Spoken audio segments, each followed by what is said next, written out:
Wabarakatuh. Waalaikumsalam. Terima kasih banyak untuk Bapak Ibu yang sudah meluangkan waktunya. Mari sama-sama kita belajar tentang deep learning atau pembelajaran mendalam. Nah, kali ini saya dengan Pak Dayat ingin melaksanakan penindasan pembelajaran mendalam oleh diklat kita kemarin di UMC. Siap belajar Bapak Ibu?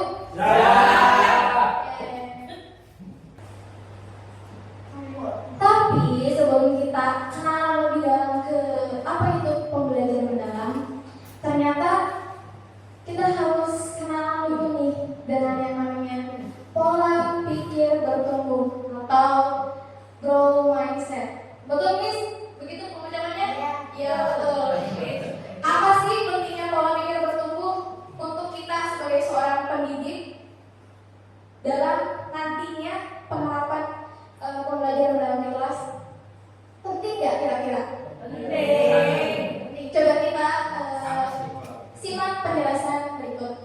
Menurut Pak Menteri, kalau saja orang berpikir dengan growth mindset, maka dia yakin masalah yang hanya sedikit itu ternyata jalan keluarnya tuh banyak. Karena itu jangan menyerah, jangan putus asa, yakinlah ada jalan keluarnya. Dari pernyataan Pak Menteri ini,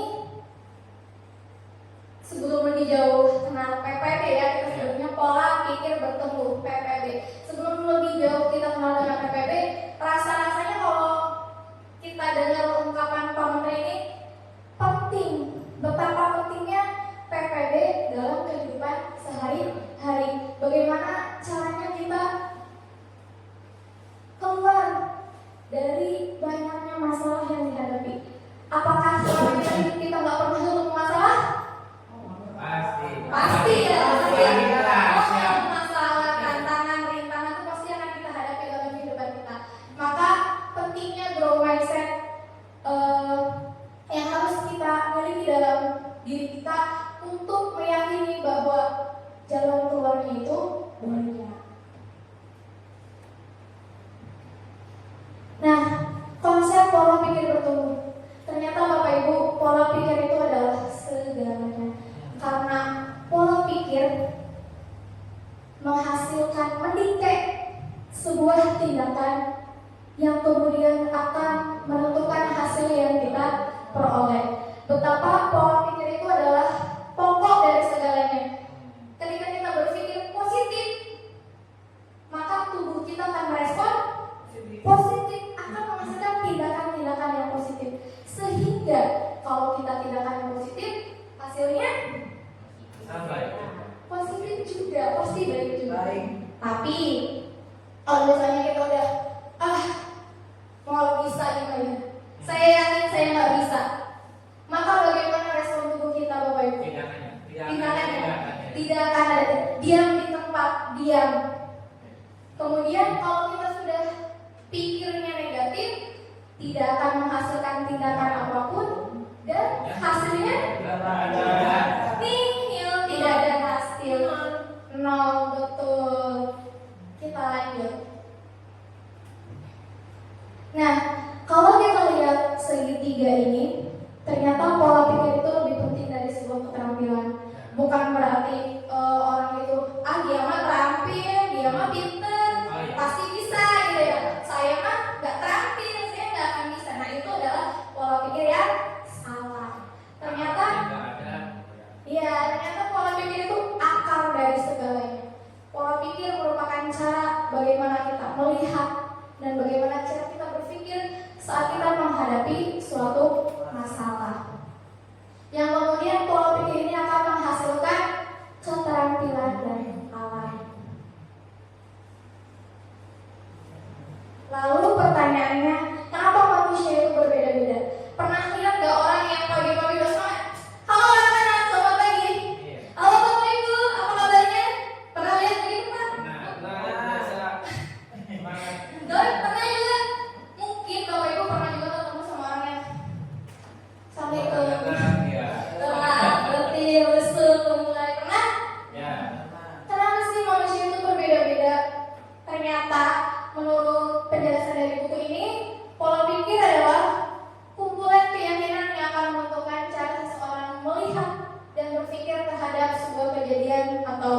jiwa. Jika kita lihat dua gambar ini, bisa kita tebak nih, yang mana yang biasanya terlihat lelah, lesu, dan tidak semangat. Pintar, tepuk tangan untuk Bapak Ibu yang berkenan. Jika dilihat pola pikir manusia ini pada gambar ini, digembok merah, ternyata pola pikir kerut, diam di tempat dan tidak berkembang. Beda dengan pola pikir yang satunya. Manusia dengan pola pikir yang hijau dan diibaratkan dengan mekar, tumbuhan yang mekar. Seolah-olah dia selalu berpikir positif dan berkembang. Ternyata itu ya, kenapa ada manusia yang berbeda-beda, ternyata pola pikirnya yang berbeda. Ya, kalau boleh dikatakan sih kurikulum itu sebagai alatnya ya, tapi kitanya sebagai pendidik ininya adalah yang pentingnya pola pikirnya gitu. Mau alatnya seperti apa, Iya. tapi tetap kalau orangnya tidak mau grow mindset berkembang, mau kurikulumnya sebagus apapun tidak akan bisa menghasilkan hasil yang baik. Itu mungkin ya. Ya,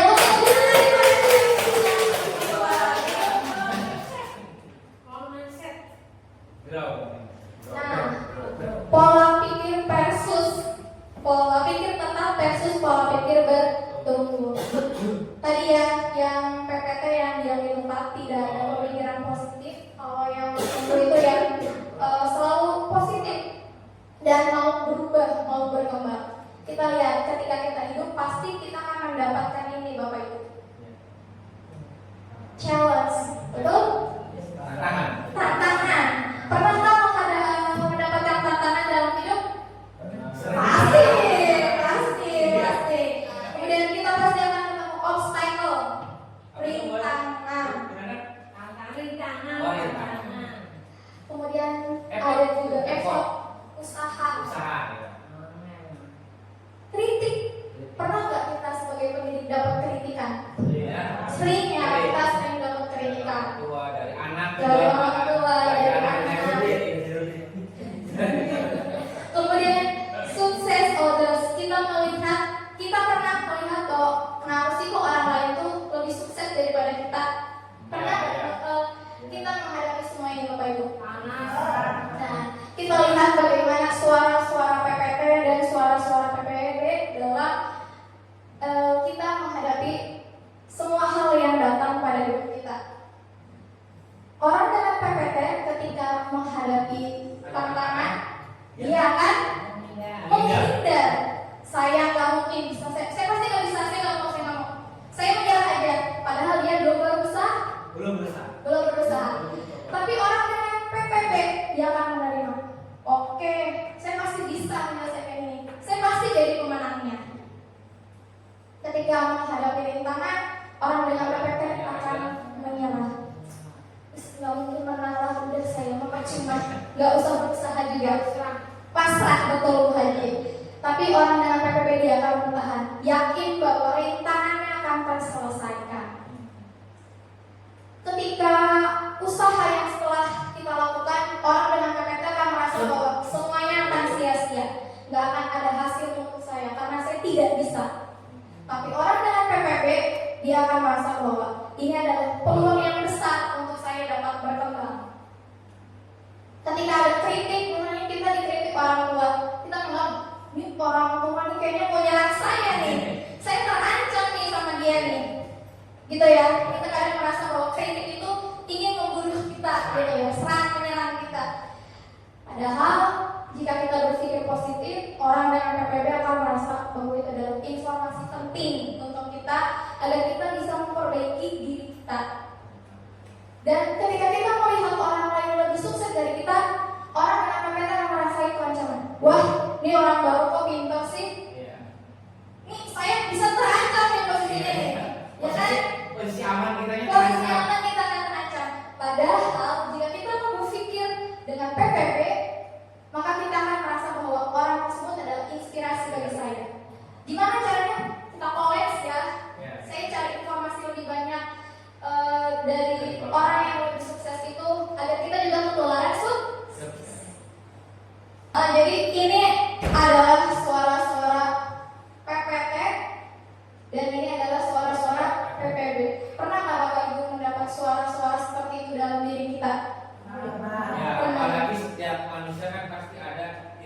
jenuhnya ya. Iya, ya, betul. ya gitu. Mungkin ya kita harus ya sama itu memanage-nya lah gitu. Semua orang pasti ada gitu. Memanage-nya bagaimana kita supaya tetap berpola pikir tumbuh gitu. Selanjutnya, Oh iya. mari kita renungkan Bapak Ibu. Sebetulnya kita itu seperti apa? Kita lihat pernyataan-pernyataan ini, kemudian nanti Bapak Ibu jawab setuju atau tidak.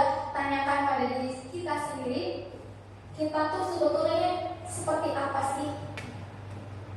Nggak ada. Oh, ada. Bisa bagikan Bu? Iya Pak, mohon maaf. Ini bagikan sini. Siap ya Bapak ya? Bukan? Ada.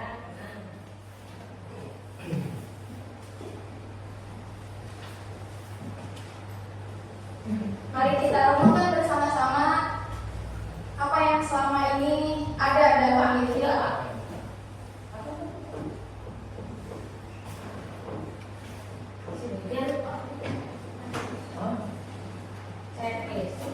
Teknis aja ya. Saya memiliki kelemahan dalam melakukan beberapa hal. Iya, menurut kita merasa dari bahwa kita tuh punya kelemahan dalam melakukan beberapa hal. Tidak masalah bila saya gagal, sebab itu kesempatan untuk saya belajar.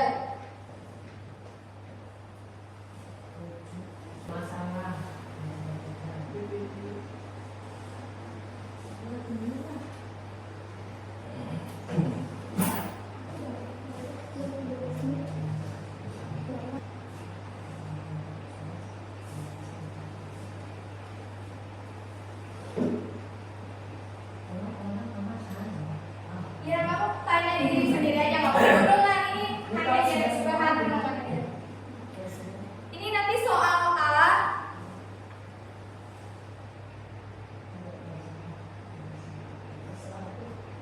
Iya, nggak apa-apa. Kasih identifikasinya tuh.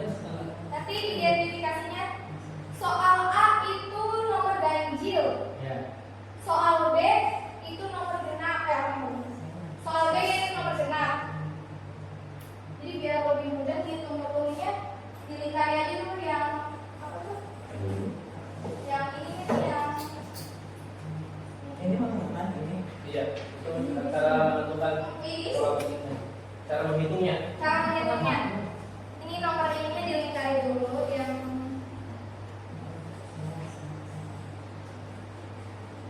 jadi dihitung jawaban setuju soal A. Soal A itu yang ganjil.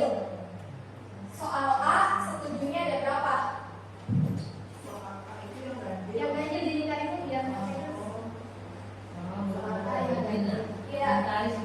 Oke. Tapi kalau enggak berarti nggak ada. Nggak ada. Ini 1. Yang setujunya aja. Nggak ada. Ada. Berarti 0. 0. Yang B.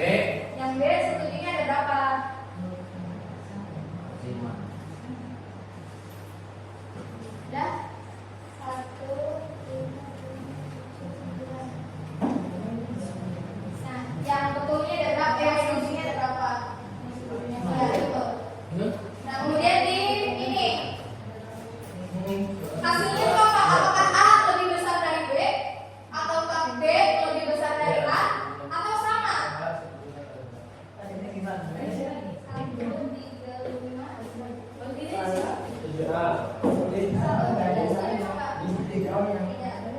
Nih, masih yang satu ada 3. 1. 2. Berarti gimana ada? 3. 2. Ya, Rena. 1. 2. 3. Ya. 7 A-nya 1. Kan yang B-nya 2. Cuma 1.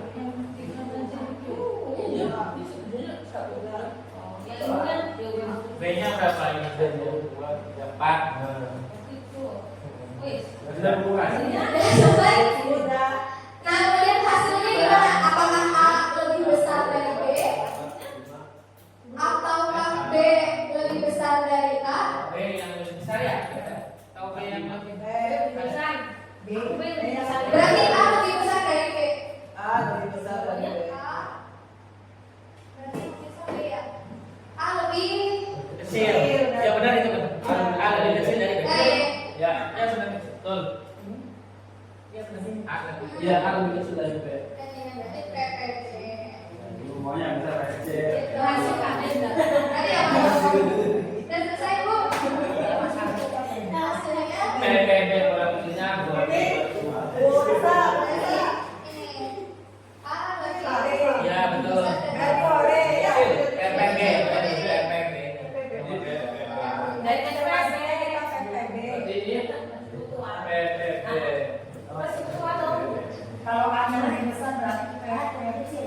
kembali suara-suara PPB, suara-suara yang membuat kita optimis dan suara-suara yang membuat kita siap untuk menghadapi tantangan dalam hidup kita.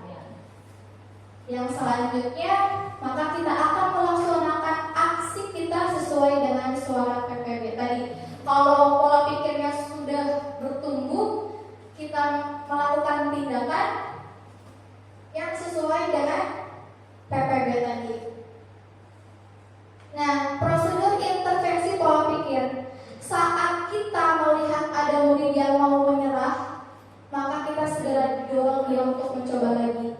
Jadi kalau misalnya ada orang yang kita melihat murid ada yang mengalami kesulitan, jangan pura-pura nggak terabaikan ya. Tapi kita dekati dan kita coba dorong dia untuk mau mencoba lagi. Pada saat murid itu mau mencoba, maka segera kita berikan pujian proses. Wah, sekarang Ali berangkatnya rajin ya, belajarnya rajin. Ya, betul. Kita memberikan pujian kepada siswa kita dan menjelaskan kepada murid tentang PPT dan PPB. Jadi kalau ada anak kita yang stuck, nggak mau, saya mah nggak akan mungkin bisa Bu. Jadi kita jelaskan bahwa tidak ada anak yang bodoh, hanya ada anak yang malas, tidak mau berusaha. Kita harus jelaskan bahwa kalau kita mau berubah, berusaha, hasil pun akan mengikuti. Nah, jelaskan pada murid bahwa berbuat salah itu gak apa-apa. Jadi jangan sampai ketika proses belajar berlangsung anak membuat salah, gak benar, kurang tepat, ya kurang tepat. Tapi kita harus memberikan penjelasan kepada anak bahwa gak apa-apa nak salah. Coba kita lihat lagi apa yang salah dari proses itu. Misalnya kalian, mungkin keliru nih tentukan angkatnya. Jadi jangan sampai langsung melabeli salah gitu. Nah, penting bagi kita untuk membangun komunitas belajar yang merupakan fondasi utama untuk mengembangkan PPB di sekolah kita. Guru menciptakan komunitas belajar bersama murid, orang tua, dan kolega lain, sehingga murid merasa dipercayai oleh gurunya, murid nyaman dekat guru dan mau belajar bersama gurunya, sehingga murid itu merasa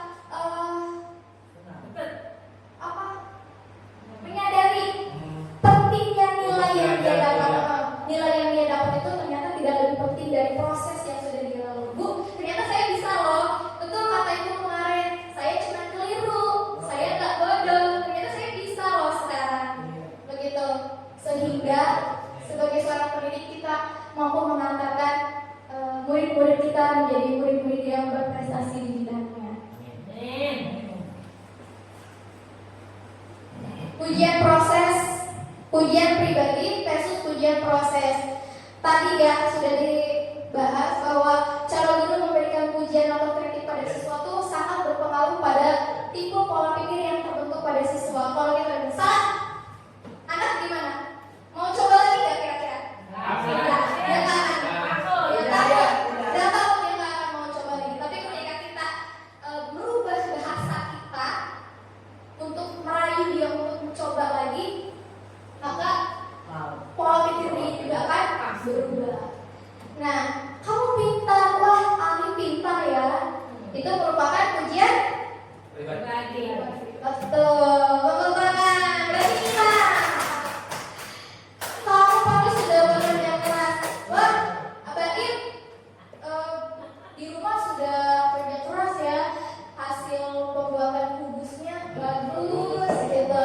Jadi dia merasa usahanya itu dihargai. Iya betul. Ini namanya pujian proses. Yang terbanyak itu pujian proses. Ya, pujian proses. Jangan ke hasilnya. Ya, jadi proses itu ternyata lebih penting daripada hasil. Iya. Nah, menurut Profesor Mano telah melakukan penelitian yang mendalam dan membuktikan bahwa bila murid diberi kesempatan untuk mencoba dan berjuang dalam memecahkan masalah,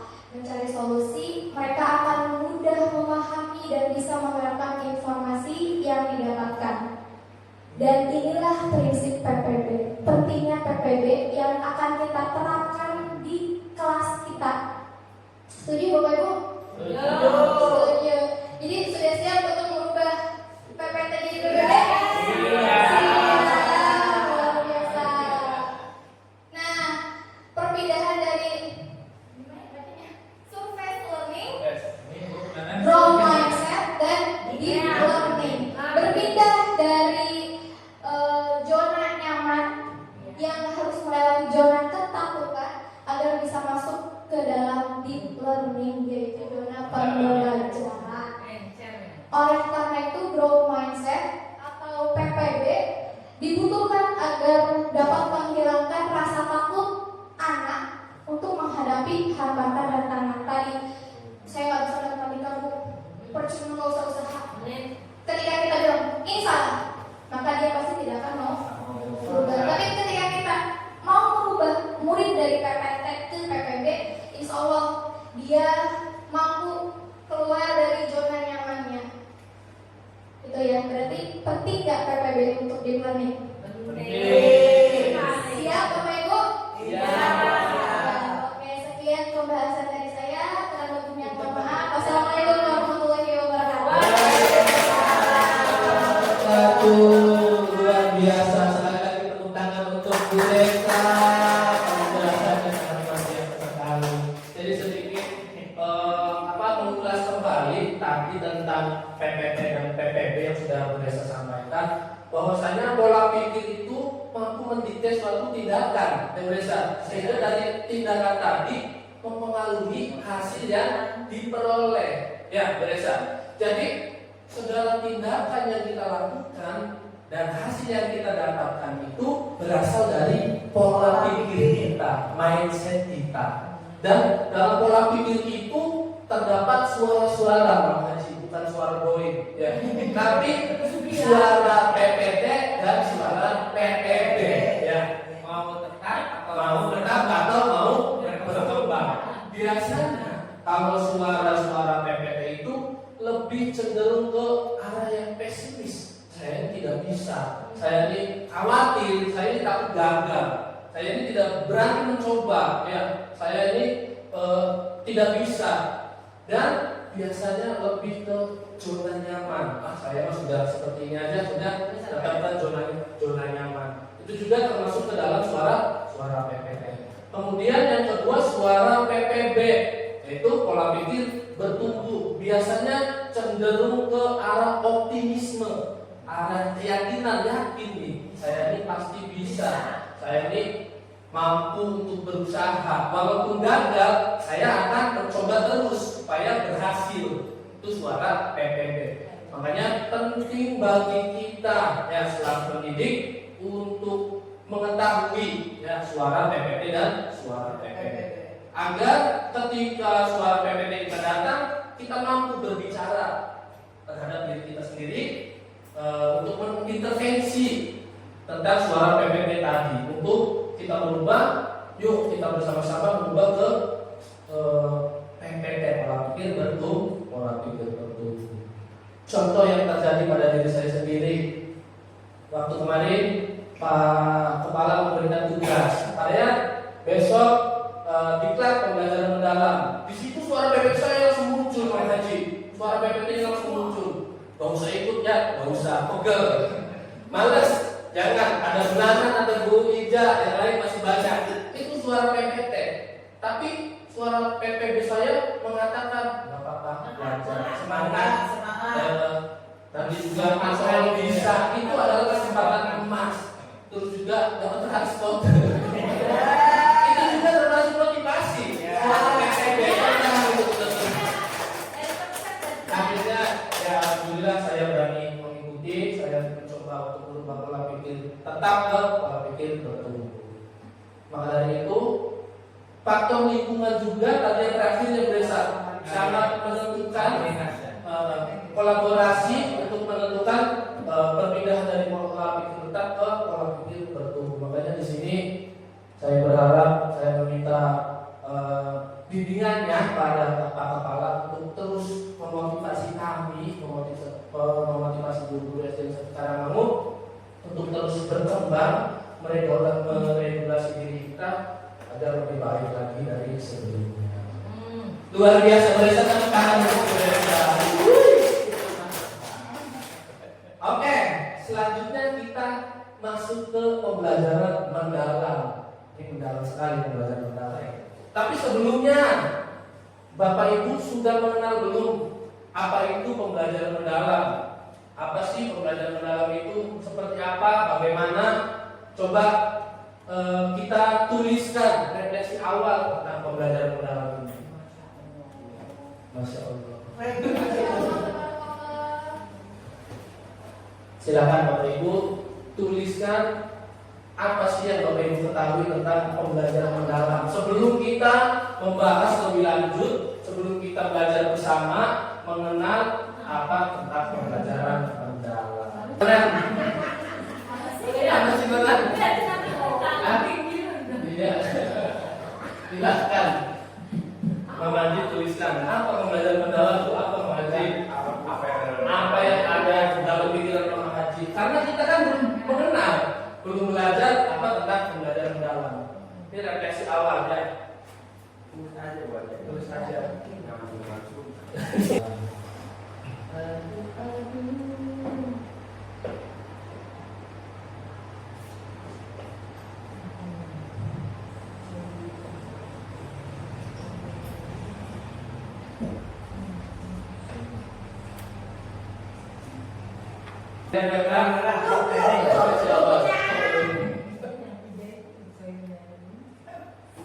Ada mama nulis deh.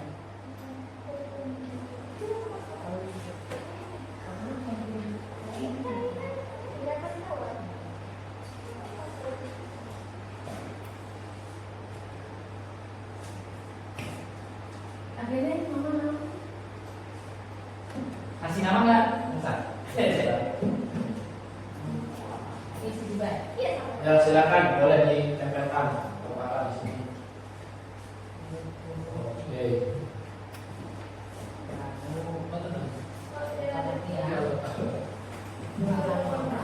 Ada yang nih, udah. Boleh. Sudah biasa. Sudah dikasih itu kasih nama. Ini ya.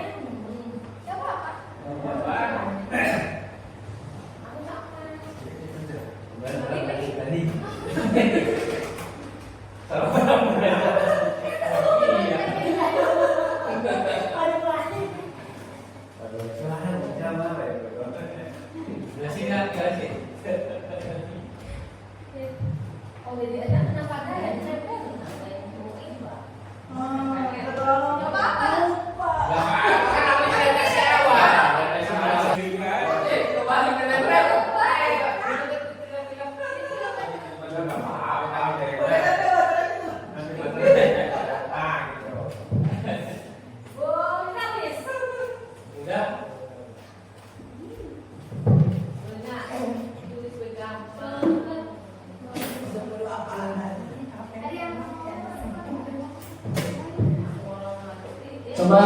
Coba Bu Haji membacakan tentang refleksi yang sudah tadi Bu Haji tuliskan. Apa sih pembelajaran mendalam itu, Pak Haji?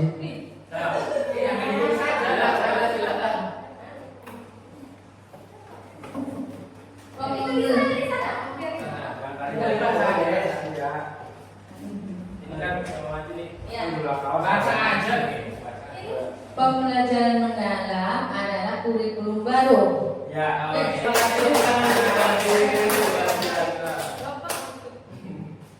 Jadi tadi kata Pak Haji, pembelajaran mendalam itu adalah kurikulum. Nah, Bapak Ibu perlu kita ketahui bahwasanya pembelajaran mendalam itu bukanlah sebuah kurikulum baru. Ya, banyak yang mengatakan bahwa ketika ganti menteri pasti ganti kurikulum.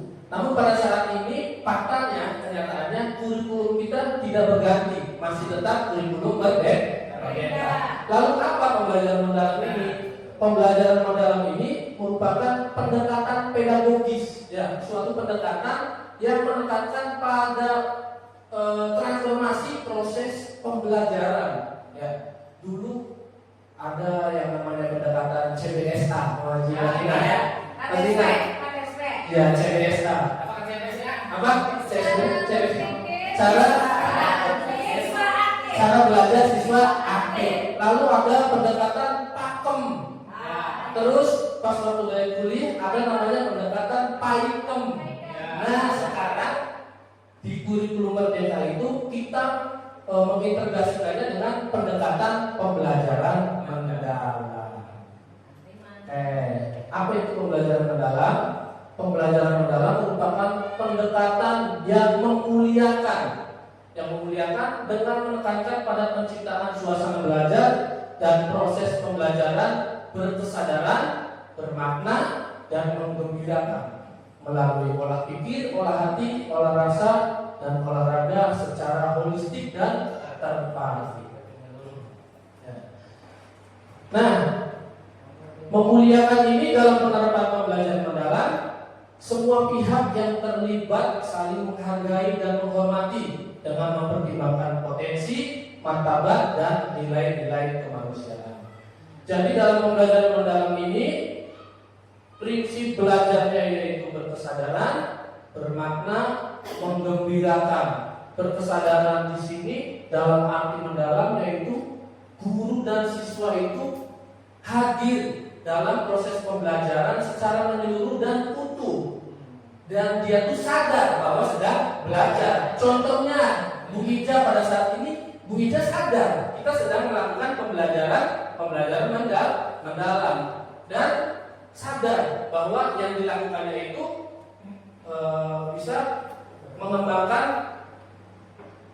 potensinya. Itu prinsip berkesadaran. Kemudian prinsip bermakna itu dalam arti mendalamnya itu siswa mampu menerapkan pembelajaran dalam kehidupan sehari-hari. Ada maknanya. Oh iya ya, kemarin kita belajar tentang menyiram tanaman itu maknanya sangat mendalam, maknanya ada loh.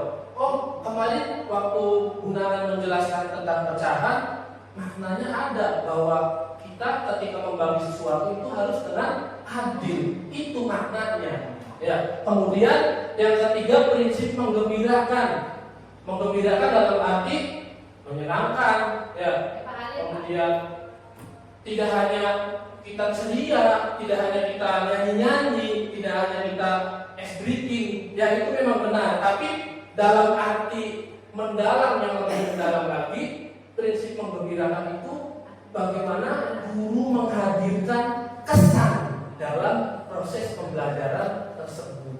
Oh, setelah kemarin belajar dengan Pak Dayat, saya bermain peran sebagai elang.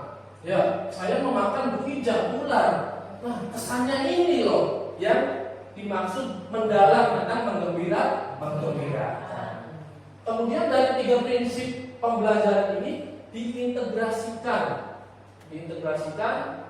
melalui pendekatan holistik yang diputuskan oleh Ki Hajar Dewantara, yaitu olah pikir, olah hati, olah rasa, dan olahraga. Agar siswa kita ini tidak hanya menjadi siswa yang cerdas, siswa yang kritis, tetapi mempunyai jiwa yang religius, mempunyai berbudi luhur, kemudian siswa yang mampu empati terhadap sosial, kemudian kuat fisik dan juga mental. Dari integrasi ini, ya, dari integrasi prinsip pembelajaran, kemudian olah pikir, olah hati, olah rasa, dan olahraga ini, harapannya untuk mewujudkan yang namanya dimensi profil lulusan, 8 dimensi profil lulusan, yang dulu namanya profil pelajar Pancasila. Masih ingat lagunya beneran? Coba kita nyanyikan bersama. 1, 2, 3. Pelajar Pancasila beriman dan bertakwa pada Tuhan Yang Esa dan berakhlak mulia, penyediaan global, gotong royong mandiri, kreatif dan bernalar kritis. Nah sekarang tentang dulu.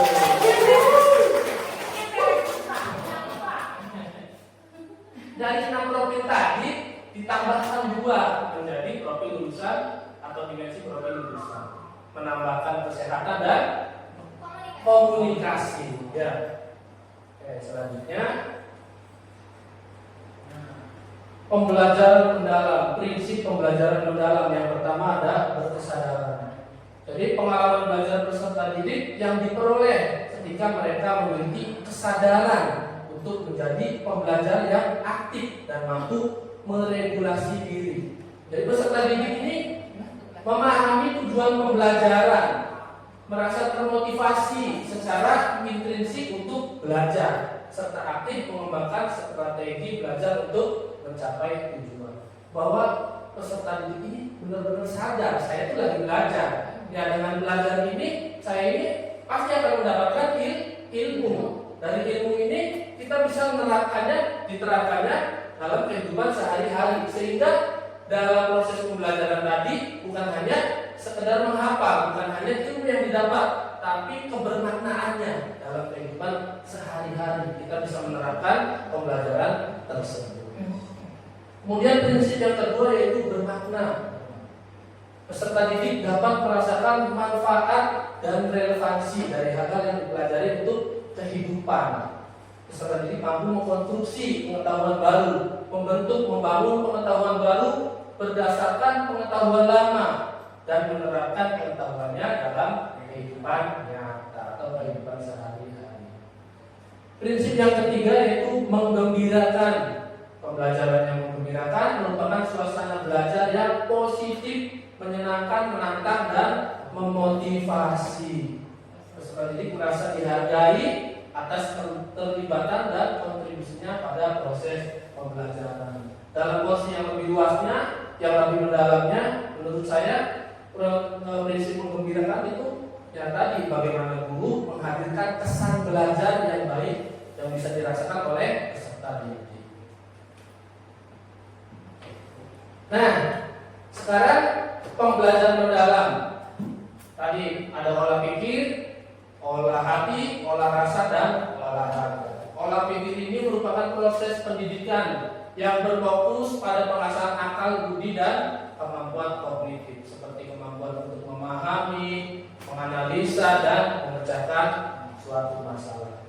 Terus ada olah hati, proses pendidikan untuk mengasah kepekaan batin, membentuk budi pekerti, serta menanamkan nilai-nilai moral dalam spiritual. Bagaimana peserta didik kita menjadi peserta didik yang religius, yang memiliki budi pekerti luhur.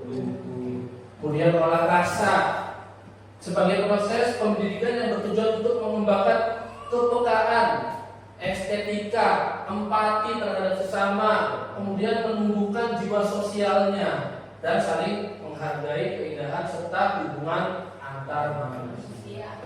Kemudian olahraga, bagian pendidikan dari pendidikan yang bertujuan untuk menjaga dan meningkatkan kesehatan fisik, kekuatan tubuh, serta membentuk karakter melalui kegiatan jasmani, sehingga siswa kita tidak hanya sehat fisiknya, tetapi juga mentalnya, mental baja, mental yang kuat, mental yang sehat.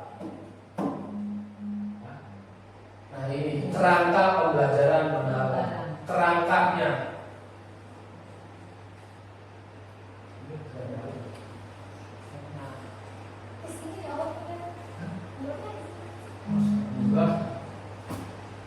Nah, di kerangka pembelajaran, kerangka kerja pembelajaran mendalam ini ada yang dimaksud dimensi profil lulusan, ada juga prinsip pembelajaran, kemudian pengalaman belajar, dan kerangka pembelajaran. Di sini lingkaran yang paling luar ini adalah kerangkanya, kerangka yang membentuk pembelajaran mendalam ini. Dari kerangka pembelajaran ini yaitu sebagai panduan sistematis dalam menyusun desain pembelajaran, yaitu praktik pedagogis, ada praktik pedagogis, kemudian kemitraan pembelajaran, pemanfaatan digital, dan lingkungan belajar. Jadi dalam kerangka ini bagaimana guru ini mendesain, menciptakan RPP atau rencana pembelajaran mendalam. Ya, RPM, rencana pembelajaran mendalam. Kemudian di lingkaran berikutnya ini ada 3 ya, lingkaran yang saling keterhubungan. Lingkaran ini akan berputar terus menerus, yaitu ada pengalaman belajar, pengalaman yang nanti akan dirasakan oleh peserta didik kita. Yang pertama ada memahami, kemudian mengaplikasi dan merefleksi. 4, 3, 2. Kemudian ada prinsip pembelajarannya, tadi ada berkesadaran, bermakna dan menggembirakan. Dan tujuannya yaitu untuk memenuhi, untuk mencapai yang namanya dimensi profil lulusan, 8 dimensi profil lulusan ini. Yang pertama ada keimanan dan ketakwaan terhadap Tuhan Yang Maha Esa. Yang kedua ada kewarganegaraan, kreativitas, kemandirian, komunikasi, kesehatan, kolaborasi, dan penalaran kritis. Nah, lagunya juga ada Mama Haji tentang dimensi profil lulusan ini. Coba kita bernyanyi bersama. Udah dong.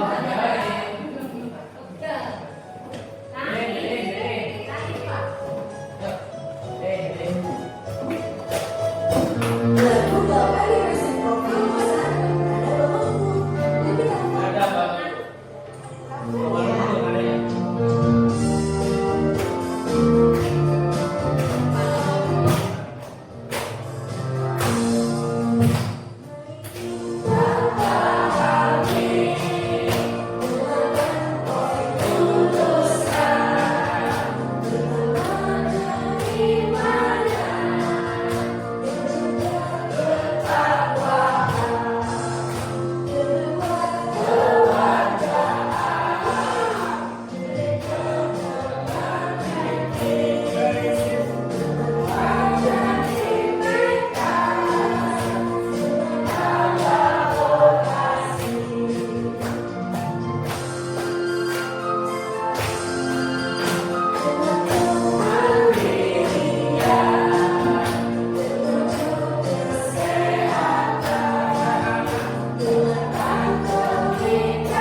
dimensi profil lulusan. Satu keimanan dan ketakwaan pada Tuhan. Dua keluargaan, tiga kreativitas, empat penalaran kritis, kolaborasi, kemandirian, kesehatan dan komunikasi. Nah, 8 dimensi profil lulusan secara rincinya, ya yang pertama ada keimanan dan ketakwaan terhadap Tuhan Yang Maha Esa, di mana individu yang memiliki keyakinan teguh akan keberadaan Tuhan Yang Maha Esa dan menghayati serta mengamalkan nilai-nilai spiritual dalam kehidupan sehari-hari. Yang kedua, keluargaan, yaitu individu yang memiliki rasa cinta tanah air serta menghargai keberagaman budaya, menaati aturan dan norma sosial dalam kehidupan bermasyarakat. Kemudian memiliki kepedulian dan tanggung jawab sosial, serta berkomitmen untuk menyelesaikan masalah nyata yang berkaitan dengan keberlanjutan kehidupan, lingkungan, dan harmoni antar bangsa dalam konteks kebinekaan global. Dimensi yang ketiga yaitu penalaran kritis, yaitu individu yang mampu berpikir secara logis, analitis, reflektif dalam memahami, mengevaluasi, serta memproses informasi untuk menyelesaikan masalah. Dimensi yang keempat yaitu kreativitas, mana individu mampu berpikir secara inovatif, secara kreatif, fleksibel, orisinil dalam mengelola ide atau informasi untuk menciptakan solusi yang unik dan bermanfaat. Dimensi yang kelima yaitu kolaborasi. Jadi individu yang mampu bekerja sama secara efektif dengan orang lain secara gotong royong untuk mencapai tujuan bersama melalui pembagian peran dan tanggung jawab. Kemudian kemandirian, yaitu individu yang mampu bertanggung jawab atas proses dan hasil belajarnya sendiri dengan menunjukkan kemampuan untuk mengambil inisiatif, mengatasi hambatan dan menyelesaikan tugas secara tepat tanpa bergantung pada orang lain. Yang ketujuh yaitu kesehatan, individu yang memiliki fisik yang prima, bugar, sehat dan mampu menjaga keseimbangan kesehatan mental dan fisik untuk mewujudkan kesejahteraan lahir dan batin. Dan yang terakhir yaitu dimensi komunikasi, yaitu individu yang memiliki kemampuan komunikasi intrapribadi untuk melakukan refleksi dan antar pribadi untuk menyampaikan ide, gagasan, dan informasi baik lisan maupun tulisan, serta berinteraksi secara efektif dalam berbagai situasi. Nah, ini 8 dimensi profil lulusan. Selanjutnya, penerapan prinsip pembelajaran mendalam. Penerapan yang pertama, prinsip yang pertama yaitu berkesadaran, yaitu kenyamanan peserta didik dalam belajar. Artinya nyaman, aman ketika kita melaksanakan pembelajaran di kelas. Kemudian siswa fokus, konsentrasi, dan memiliki perhatian terhadap pembelajaran yang sedang berlangsung. Artinya mereka sadar, fokus dalam melaksanakan pembelajaran, mendengarkan guru dan sebagainya. Kemudian kesadaran terhadap proses berpikir, kesempatan peserta didik untuk menentukan pilihan dan memiliki alasan atas pilihannya. Keterlibatan peserta didik dalam mengembangkan strategi belajarnya, kemudian keterbukaan terhadap perspektif baru, dan keingetahuan terhadap pengetahuan dan pengalaman baru. Artinya ini sadar bahwa dia sedang belajar, sedang menuntut ilmu dan manfaat dari ilmu tadi sehingga bisa diterapkan dalam kehidupan sehari-hari. Prinsip yang kedua yaitu bermakna, ya, artinya kontekstual, nyata, relevan dengan kehidupan nyata atau kehidupan sehari-hari. Kemudian keterlibatan peserta didik berperan dalam pemecahan masalah. Ketika kita menyajikan suatu masalah, kita menyajikan suatu tugas, peserta didik mampu berperan, mampu berkolaborasi untuk memecahkan masalah dengan teman sekelompoknya. Kemudian keterkaitan dengan pengalaman sebelumnya, peserta didik mampu mengaitkan pengalaman yang sedang dipelajari dengan pengalaman yang sebelumnya, dan kebermanfaatan pengalaman belajar untuk diterapkan dalam konteks yang baru. Terus keterkaitan dengan bidang ilmu lain dan pembelajaran semacam lain. Prinsip yang ketiga yaitu menggembirakan. Menggembirakan yaitu lingkungan pembelajaran yang interaktif, aktivitas pembelajaran yang menarik minat dan rasa ingin tahu siswa, menginspirasi, tantangan yang memotivasi tercapainya keberhasilan belajar. Jadi dalam konteks menggembirakan ini, proses pembelajaran di kelas ini harus saling mendukung untuk menciptakan suasana kelas yang menarik, suasana kelas yang aktif sehingga mampu membangun, mengkonstruksi keingintahuan siswa. Selanjutnya pengalaman belajar. Pengalaman belajar, memahami, mengaplikasi, merefleksi. Jadi tahap memahami ini adalah tahap awal peserta didik membangun atau mengkonstruksi pengetahuan dan pemahaman konsep dari berbagai sumber.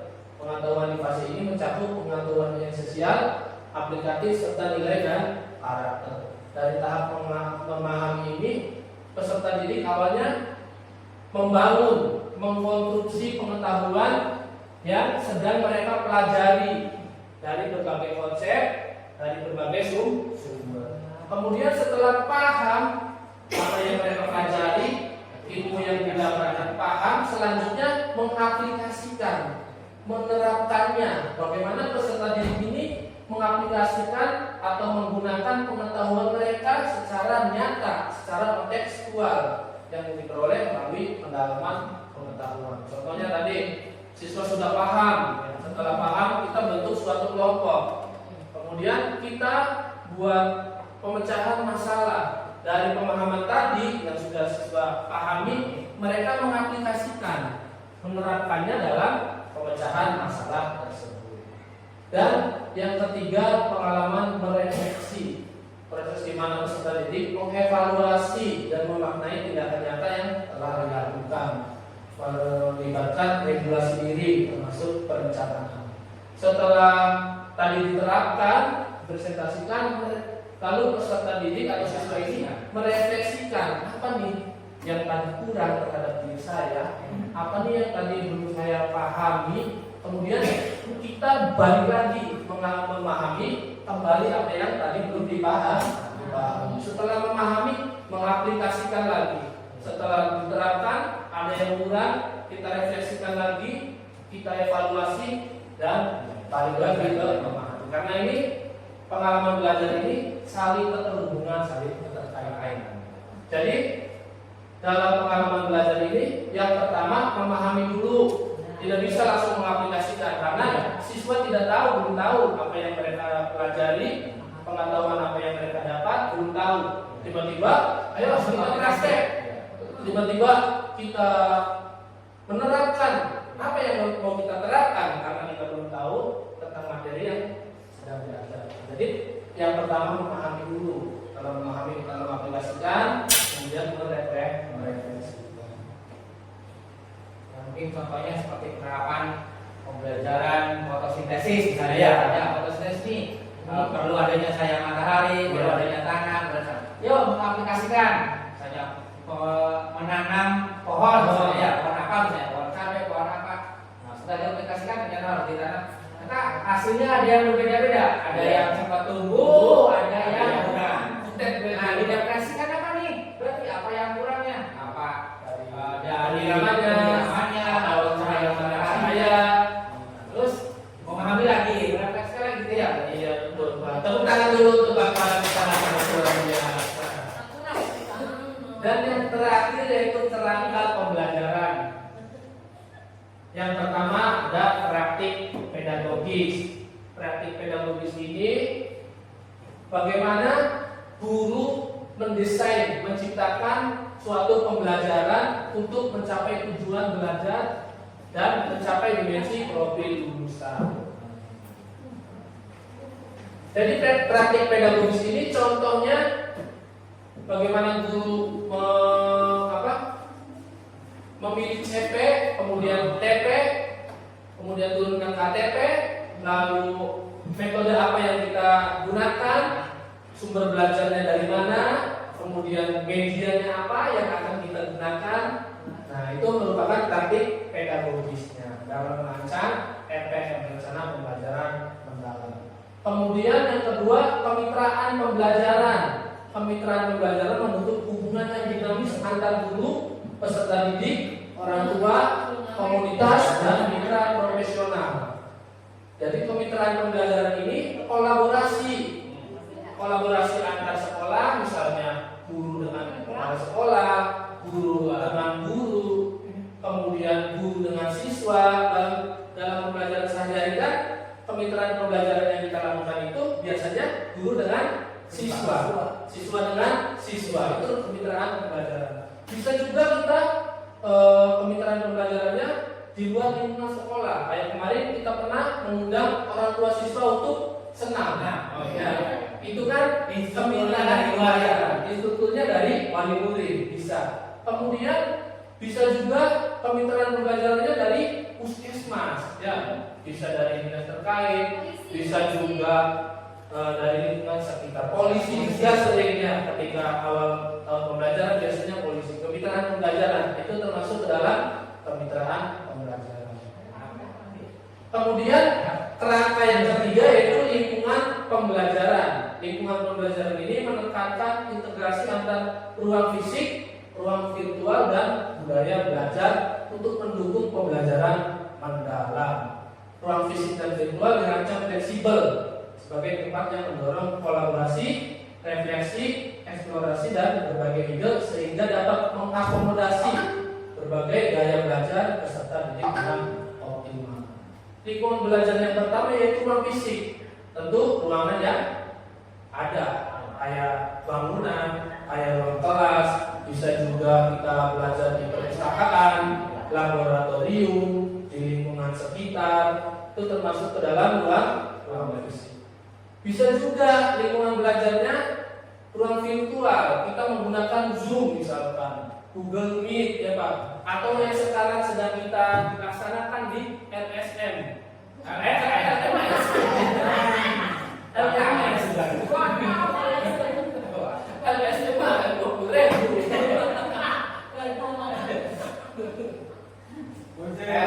LMS bisa, itu merupakan ruang virtual. Kemudian budaya belajar, bagaimana kita menciptakan suasana belajar yang kondusif, aman dan menyenangkan dalam proses pembelajaran di kelas, sehingga mendorong kolaborasi, refleksi, eksplorasi dan berbagai ide peserta didik dengan optimal. Yang terakhir, pemanfaatan digital. Dalam pemanfaatan digital ini yaitu pemanfaatan teknologi digital. Contohnya yang sekarang kita sedang laksanakan, kita melaksanakan teknologi, memanfaatkan teknologi laptop, kemudian InFocus, bisa juga sound, ya aplikasi Canva. Dalam pembelajaran kita bisa mengintegrasikannya atau memanfaatkan digital dengan aplikasi Canva. Biasanya dalam materi membuat poster, membuat iklan, itu bisa menggunakan aplikasi Canva. Bisa juga Google Form. Sekarang Google Form sudah sering digunakan untuk melakukan sumatif atau umpan balik siswa.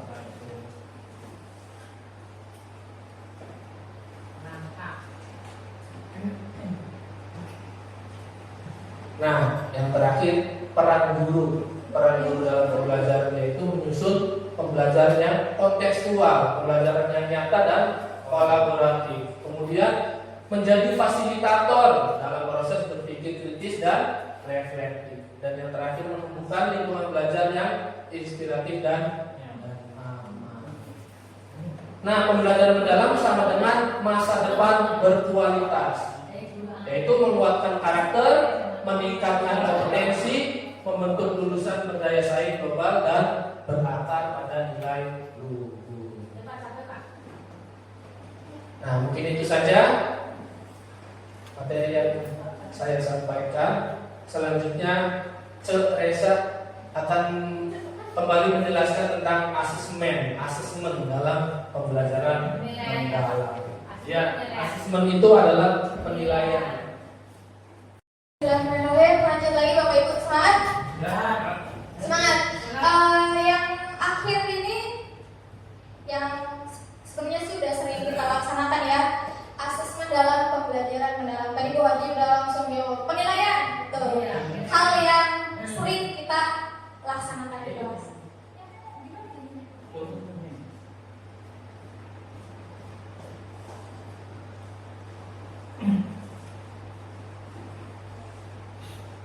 Penilaian atau asesmen adalah proses pengumpulan dan pengolahan informasi untuk mengetahui kebutuhan belajar dan capaian perkembangan atau hasil belajar murid. Asesmen dapat menggunakan berbagai teknik dan atau instrumen penilaian yang sesuai dengan kebutuhan dengan tujuan pembelajaran. Adapun prinsip asesmen itu yang pertama berkeadilan. Jadi kita tidak melihat latar belakang murid kita itu siapa, anak siapa. Kita mesti adil dalam memberikan asesmen. Gak pandang anaknya Pak Uwu, gak pandang anaknya Bu Bidan, tapi semua kalangan asal itu murid kita, ya kita wajib memberikan asesmen. Kemudian objektif. Hasil dari asesmen ini betul-betul hasil dari anak-anak kita, bukan diada-ada atau mengada-ada. Kemudian edukatif. Prinsip asesmen selanjutnya itu edukatif. sebagai umpan balik kita bagi diri kita, bagi murid dan bagi orang tua. Jadi kita mengedukasi murid, memberitahu apa sih kekurangan murid kita gitu. Misalnya, ya refleksi bagi diri kita, orang tua dan murid sendiri. Kita bisa atau wajib memberikan edukasi untuk orang tua. Kita mengkomunikasikan hasil asesmen anaknya, mama, ayah, bahwa anak, misalnya Ananda sebetulnya sudah bisa baca, tetapi belum memahami isi bacaan. Artinya kan menjadi PR untuk kita sama-sama melatih anak di sekolah dan di rumah agar pemahaman membacanya semakin meningkat. Selanjutnya ada pengembangan asesmen pada pembelajaran mendalam, yaitu ada dua, Bapak Ibu. Asesmen apa? Formatif dan asesmen sumatif. Apa tuh bedanya?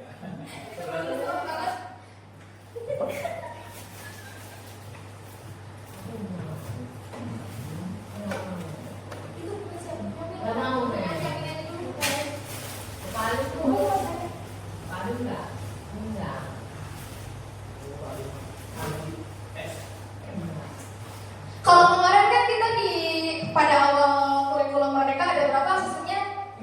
Ingat? Ada 3.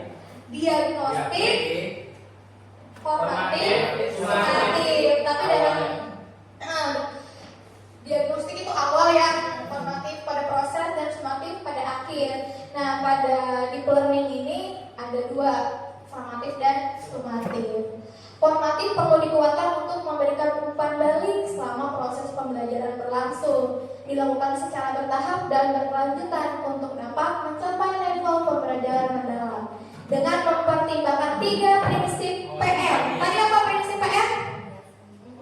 Memahami, mengaplikasikan, dan merefleksi. Yang tadi dibahas oleh Pak Daya.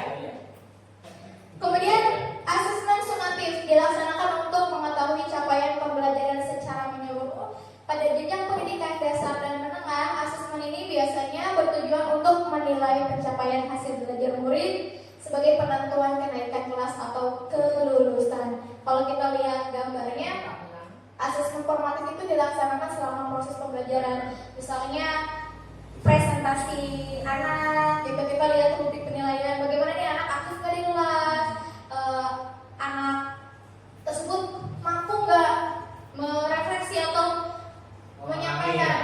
menyampaikan materi di depan kelas. Kemudian kalau sumatif ini ujian ya, biasanya ujian asal gitu ya. Di akhir juga bisa. Apa? Di akhir materi juga. Iya betul Pak, di akhir materi juga bisa dengan tujuan, tapi beda tujuan ya. Kalau yang formatif itu untuk prosesnya, refleksi proses. Kalau sumatif itu hasilnya, proses belajarnya itu. ya sejauh mana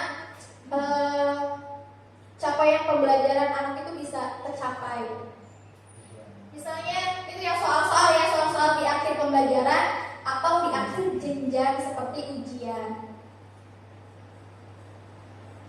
Nah, asesmen formatif itu dibagi 2, asesmen as learning dan asesmen for learning. Asesmen as learning bertujuan untuk merefleksi diri dan merefleksi proses pembelajaran. Contohnya jurnal reflektif, self assessment, peer assessment, checklist dan kemajuan belajar. Adapun asesmen for learning bertujuan untuk memperbaiki proses pembelajaran. Contohnya tadi peta konsep, siswa diberi tugas untuk membuat peta konsep dari materi yang sudah dipelajari, terus melakukan umpan balik, observasi rubrik penilaian pada saat proses diskusi maupun proses presentasi, dan penilaian sumatif, assessment of learning, bertujuan untuk mengukur capaian pembelajaran murid pada akhir pembelajaran. Tadi kalau as for of, jadi kalau as learning dan for learning dilaksanakan selama proses pembelajarannya. Kalau of learning itu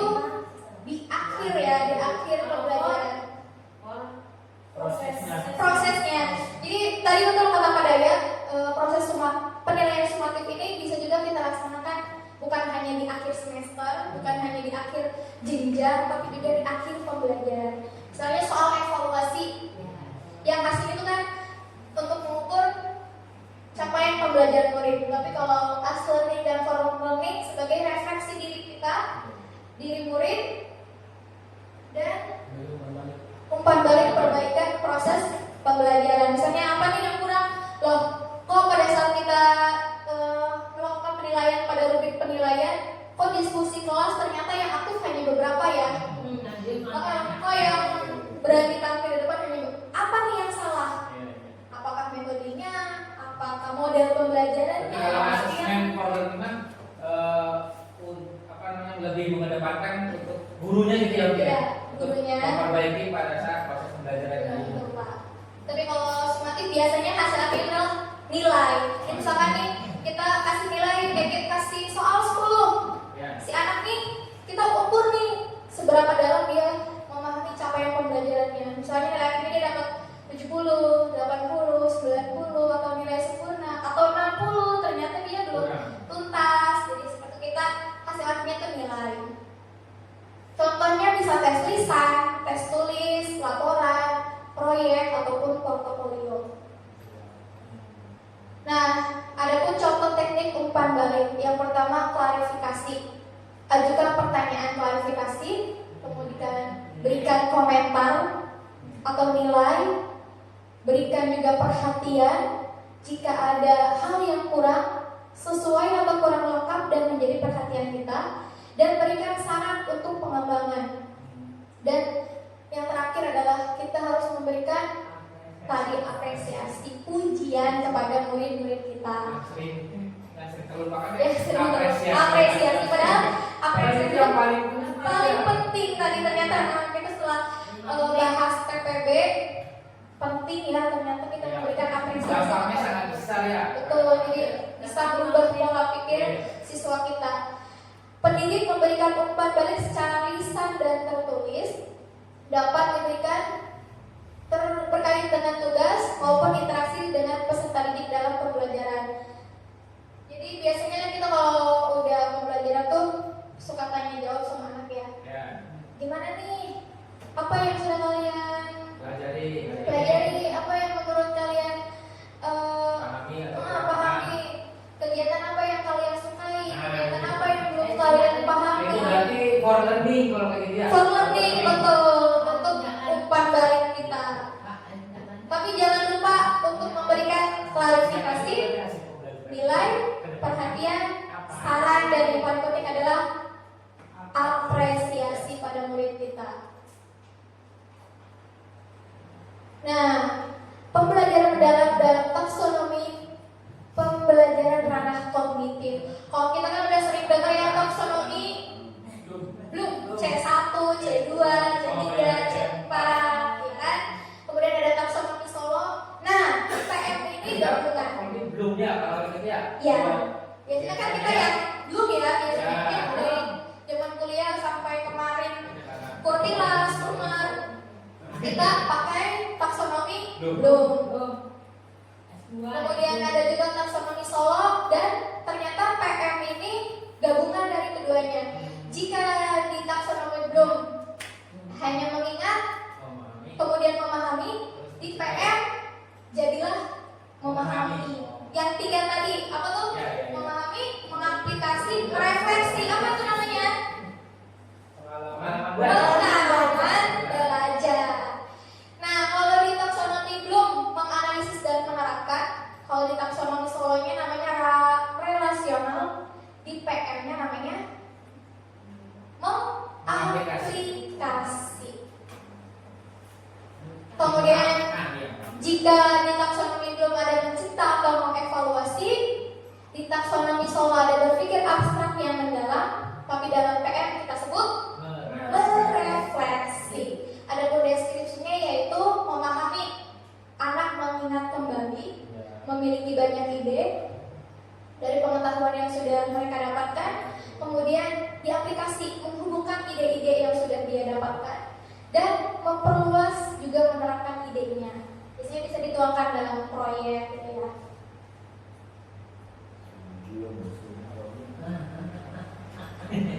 Gimana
Warna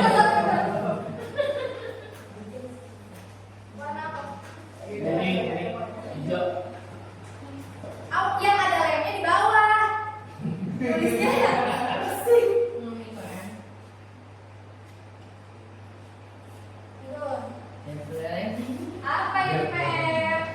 Nyimak kan, Nyimak? Nyimak dong.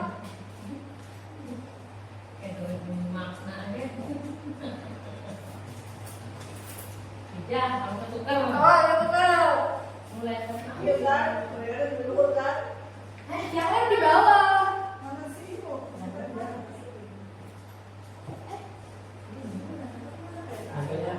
Iya, ini. Nanti kan yang lem buat nempel.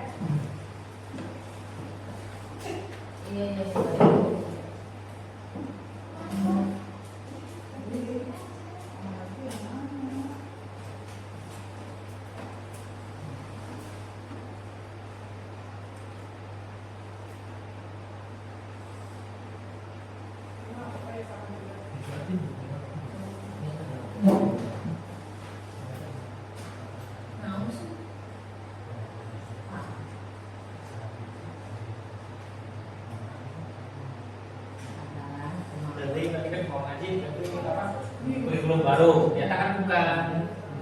Iya, ternyata hanya pada angkatan pelajaran mendalam bukan kurikulum baru, hanya pendekatan.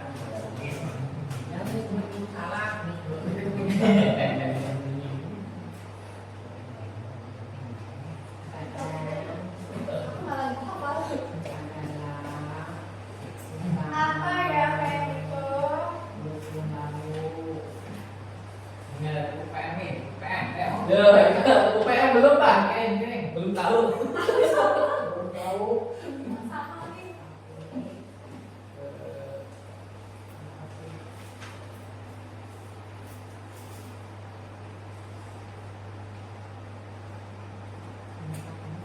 Nanti ditempel sendiri-sendiri dokumentasi.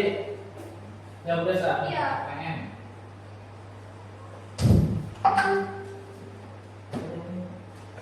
Teman tempel sendiri Pon. Soalnya belum situ dokumentasi. Sini, Bun.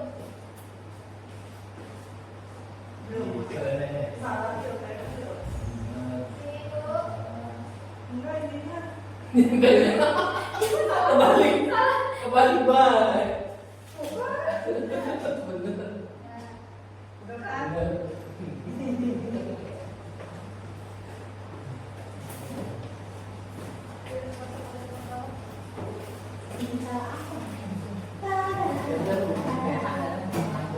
Tempel dong ini Pon. Diri kan jadi. SMP dulu. Udah.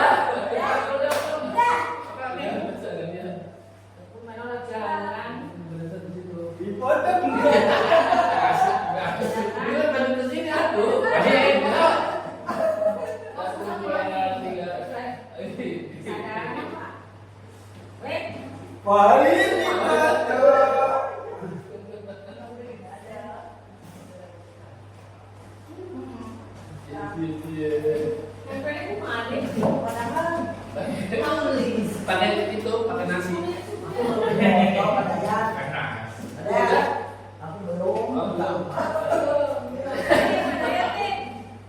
Ayo boleh Hanya ada 1, 2, 3. Oke. Ayo, maju foto. Yuk dong. Ada sini dong. 1, 2, sini. 2, 3. Peace. Paling apa? Ini aplikasikan dan merefleksi. Terus 3M BBM ya. BBM berat dan olahraga. Kalau itu pakai paper ya. Kita tahu PPM kerangka pembelajaran ada 4, alat belajar ada 3, prinsip pembelajaran disingkat BBM, dimensi kopi lulusan 8. Adanya nggak? nggak usah. Terus pembelajaran dalam yes. Akhir harusnya ya. Siap. Udah nanti aja. Ya. Ini kelihatan aja. Oke, refleksi akhir penerapan prinsip pembelajaran ada berkesadaran, bermakna, menggembirakan. Ada yang mau menyampaikan? Siapa itu? Miss, Miss. Tadi intinya siapa yang itu ya? Ini Dari siapa? dari Bunda. Bu Lina coba dulu saya kan Bu Lina masuk. Saya Pak. Dari Miss, bacain aja. Mama mau baca ini yang di sini. Semua. Satu aja. Boleh. Dari Bunda Lina. Ya, bukan biar ada yang maju lagi. Oh, boleh. Refleksi akhir. Enggak tahu. Dia sendiri aja. Ada pikir gue. Kalau di sini mendalami banget. Mendalami banget ini. Pembelajaran mendalam merupakan sebuah pendekatan pedagogis yang lebih mengedepankan berkesadaran, bermakna, dan menggembirakan. Terima kasih Bunda. Ada yang ingin menyampaikan pendapat lagi?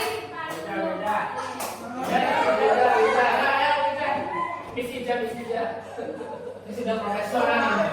Ya. Sudah profesional, tinggal lulus aja. Profesional. Bu Esa sekali Bu. Oh, enggak. Pas dong, pas deh. Beneran Pembelajaran mendalam adalah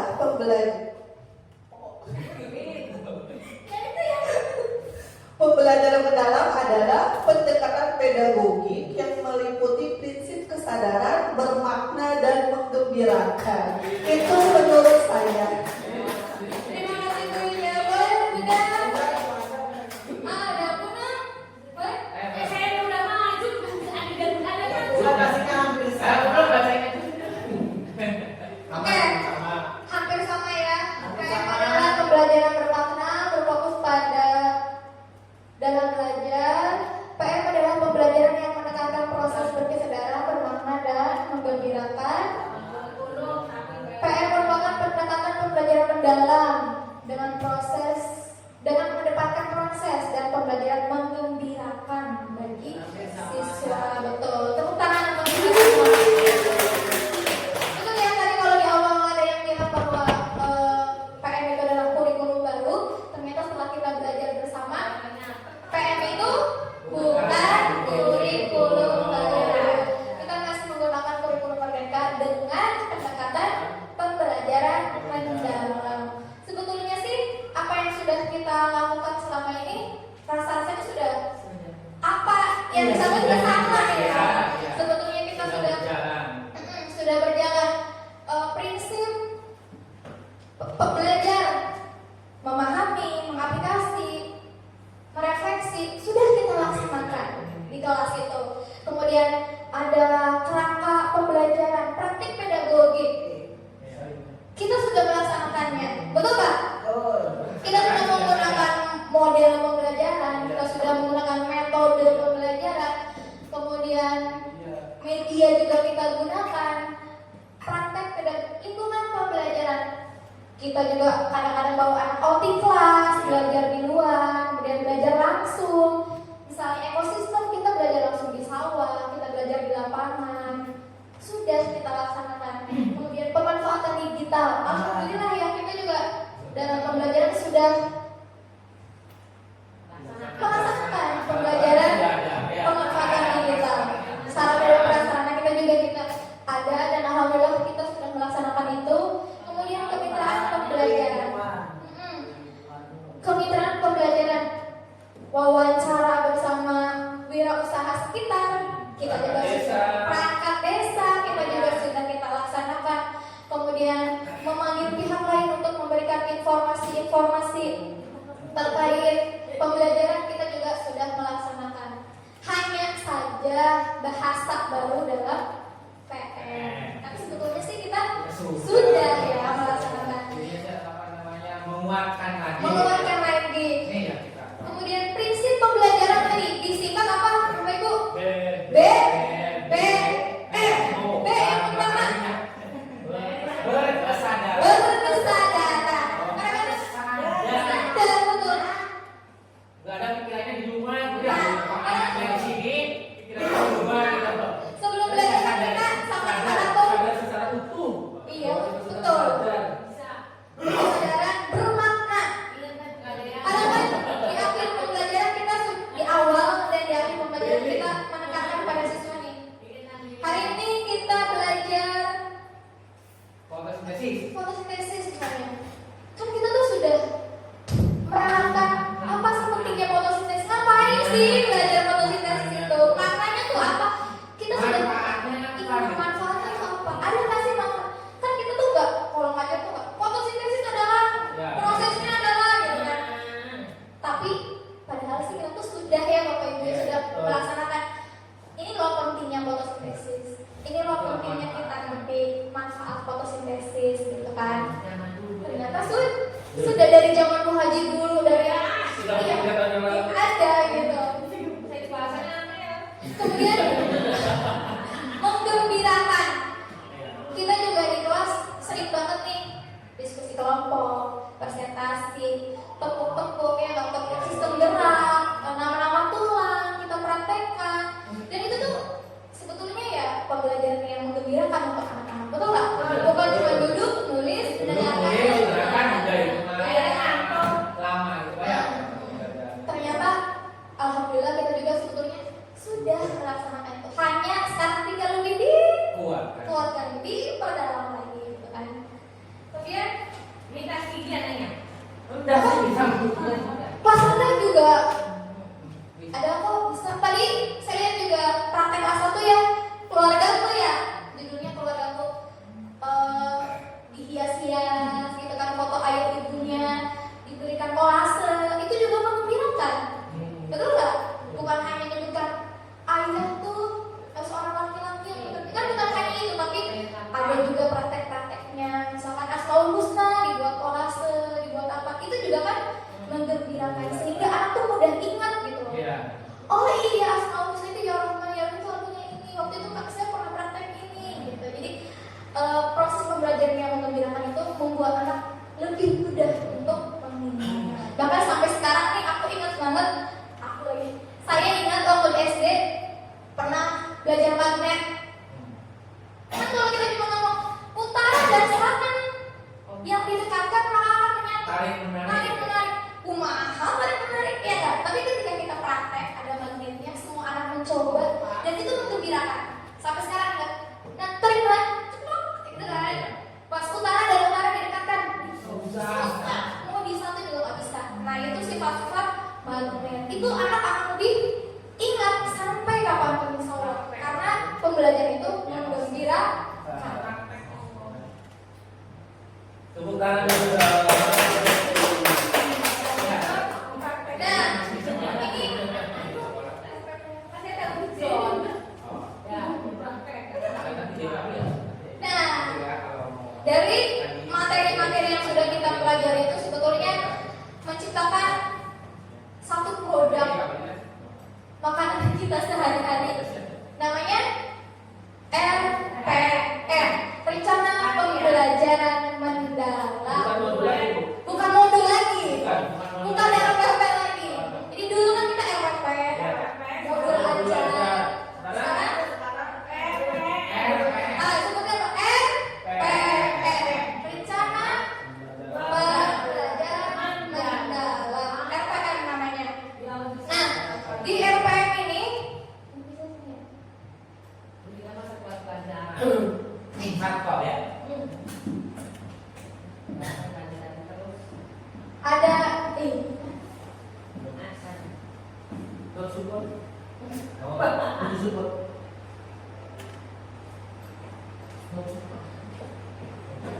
Nggak ada support pulang nggak? Begitu ya ini. Yang mana sih saya tidak ada ya? Jadi senggol. Nah, ada identitas ya. Sama nggak dengan modul ajar? Sama. Kemudian ada identifikasi. Nama guru nggak? Ada di bawah. Kawan. Identitas nama guru ada identitas. Iya, ini nama identitasnya kelompok 3 karena ini hasil kemarin kita. Kan kalau nama guru berarti nama guru gitu. Kemudian ada identifikasi murid kita, ada materi pelajarannya, sama ya. Modul aja juga ada kan? Ada. Kemudian ada dimensi profil lulusan K8. Pertanyaannya, apakah setiap RPM harus mencakup 8 DPR? Tidak mesti. Kita bisa menyesuaikan kira-kira DPR apa yang cocok, yang sesuai dengan pembelajaran hari ini. Jadi nggak mesti 8 DPR itu masuk semua. Betul, udah pada pinter nih, tepuk tangan. Kemudian capaian pembelajaran sama ya seperti modul aja karena memang ini juga Kumar ya, kurikulum merdeka. Capaian pembelajarannya berdasarkan pemahaman terhadap konsep gelombang. Kemudian lintas disiplin ilmu. Nah, dalam pembelajaran ini adakah kaitannya dengan materi dengan pembelajaran lain? Kalau di sini ada bahasa Indonesia, menuliskan laporan percobaan dengan kalimat yang runtut dan jelas. Jadi RPM ini untuk materi ini IPAS tentang sifat cahaya, tetapi ada lintas disiplin ilmunya yaitu bahasa Indonesia karena dalam prosesnya murid kita akan membuat laporan tertulis dan presentasi, masuk aspek menulis dan berbicara. Misalnya bisa nggak sih yang lain? Bisa. Contohnya pendidikan Pancasila dengan agama mungkin bisa seperti itu. Jadi lintas disiplin ilmu itu kira-kira mata pelajaran apa yang berkaitan dengan materi ini. Toh misalnya kita nih dalam IPAS, misalnya tadi fotosintesis yang kita dalam proses pembelajaran itu anak menciptakan poster. Berarti lintas disiplin ilmunya apa? Pendidikan, bahasa ini masuk pendidikan seni rupa kan, buat gambar. Jadi contoh lintas disiplin ilmu. Kemudian ada tujuan pembelajaran. Ada juga ya kita bikin RPP. Waduh ya pasti. Tujuan pembelajaran itu paling penting. Kemudian praktek pedagogis. Ada juga. Ya kan? Model. Iya, model, metode, pendekatan, itu ada. Model pembelajaran yang digunakan di RPM ini PBL. Jadi sebelum membuat praktek pedagogis atau menentukan model pembelajaran apa yang cocok untuk RPM kita harus tahu dulu sintaks model pembelajaran yang akan dilaksanakan.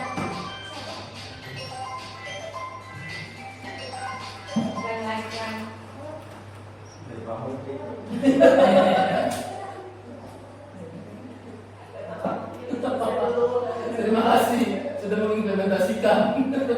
Aku beli jam 12 kamu stay. Kamu ini mau memberikan ucapan terima kasih. Iya itu. Kamu jam 12 ya Pak. Kemudian kemitraan belajar.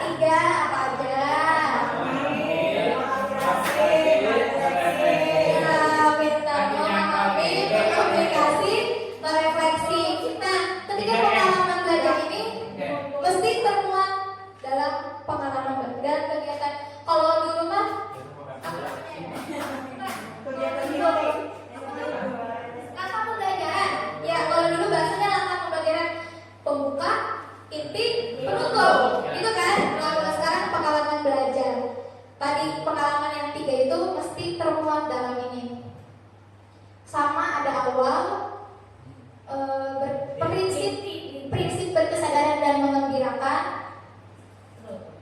Kemudian di kegiatan inti sintak tadi ya, sintak model pembelajaran yang muncul. Ini ada prinsipnya, prinsip PM-nya muncul. Sintak apa? Sintak Langkah kegiatan dalam model pembelajaran. Jadi kalau model pembelajaran itu sintaknya nggak boleh loncat-loncat. Setiap model pembelajaran punya sintaknya masing-masing. Tergantung kita namanya mau PBL, KJBL atau yang lainnya gitu. Jadi beda-beda. Menurut di sintak itu nama lain dari langkah itu. Ya. ya Dari langkah memang.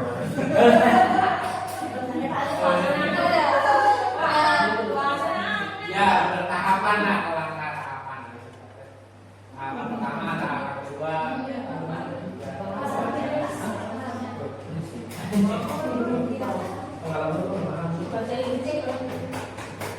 Nah, ini contoh ya, contoh sintak satu nih. Guru memberikan pertanyaan pemantik. Ada ya di kemarin juga pas Umar.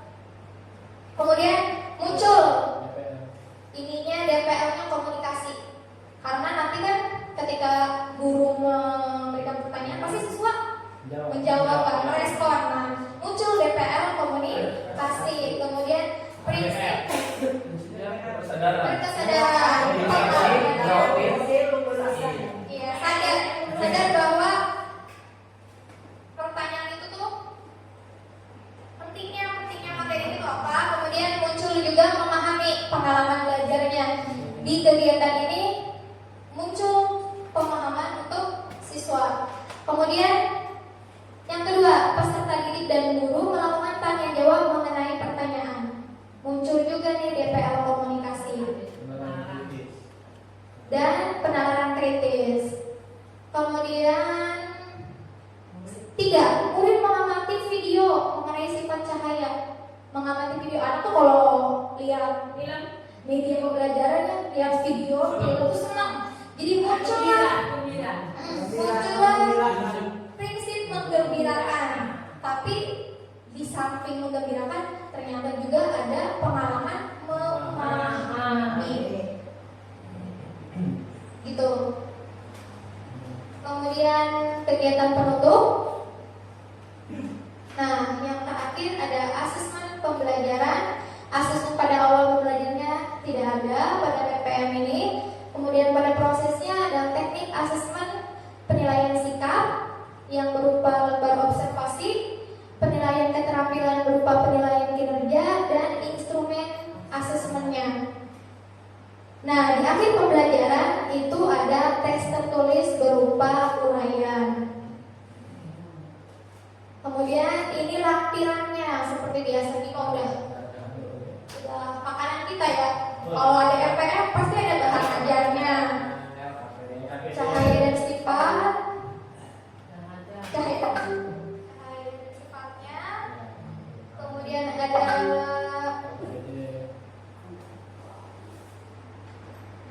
ajar nih. Ini ada medianya dan media ajarnya. Untuk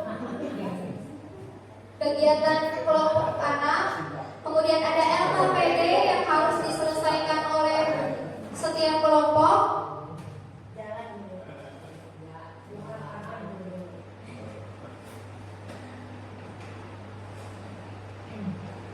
Ini lengkap banget LKPD-nya, ada tujuannya, ada diskusinya. Kemudian yang terakhir ada instrumen penilaian. Ini penilaian sikap, rubrik penilaian sikap.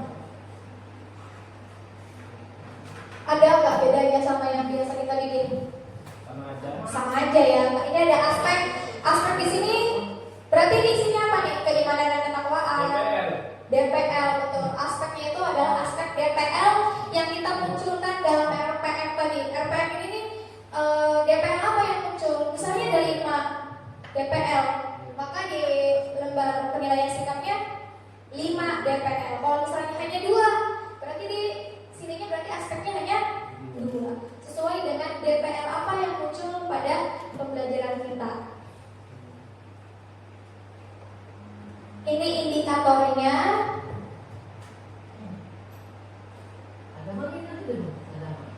Sama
Lain.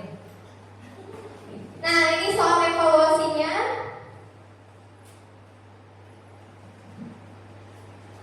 Kisi-kisi soal evaluasi. Indikator soal ini mah seperti biasa, kalau kisi-kisi soal seperti yang sering kita buat sama. Sudah selesai. Alhamdulillah. Ada nggak yang beda dari modul belajar atau RPP yang kita buat? Ya. Paling ada Ada DPR, kemudian prinsip pembelajaran, pengalaman ya, pengalaman pembelajaran. Pengalaman belajarnya mesti muncul, kerangkanya muncul. Kalau RPP biasa kita kan hanya langkah-langkah aja, tapi kalau ini dimunculkan pengalaman belajarnya. Itu aja sih Bapak Ibu yang bisa saya sampaikan. Kayaknya nggak ada gunanya ya.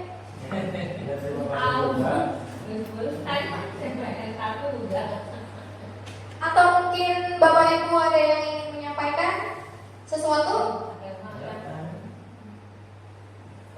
Menjual bahwa karena Itu materi sekaligus itu materi paling mau masuk.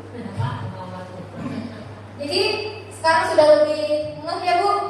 Ya ada titik. Udah ada pencerahan. Siap untuk menghadapi bukan menghadapi, siap untuk mengimplementasikan PM di kelas? Siap. Oke. Nah, alhamdulillah nih kita udah di ujung acara, udah di ujung pembelajaran kita. Tapi sebelum diakhiri, bagi kelas dulu. Dari kita refleksi kan. Jadi jangan gitu dong, nggak kelihatan kan? Pink namanya. Nah, kita tulis di warna pink dan dua. Hai dua. Aduh, jodoh aduh. Jangan pink semua. Pink sama apa gitu? Masuk ya. Pink sama hijau.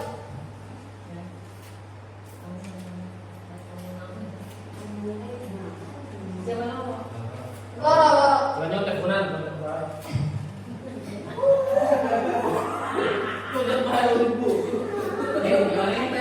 Oke, sudah dapat masing-masing kuning dan hijau, pink dan hijau. Nah, untuk yang pink, kita tulis dulu yang pink. Setelah kita belajar ini, apa kekhawatiran Bapak Ibu untuk pelaksanaan PM? Kekhawatiran. Ibu ya, dari Ibu ya. Iya, apa kekhawatiran saya mengenai pembelajaran PM-nya? Kita kan mau menerapkan PM di kelas nih. Setelah kita belajar ini, setelah tahu kerangkanya ini, pengalaman belajarnya ini, harus begini dan begitu. Apa kekhawatiran Bapak Ibu dalam penerapan PM nanti? Sudah PM-nya sudah tuh. Lama menyusunnya. Bukan, lama banget selesainya nih kalau apa kekhawatiran Bapak Ibu dalam menerapkan PM nantinya? Yang masih jadi kekhawatiran atau ketakutan? Soal PPT ya tadi ya? Ya? Oke. Silakan Ibu Bapak kita tempel di sebelah. Kalau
belajar.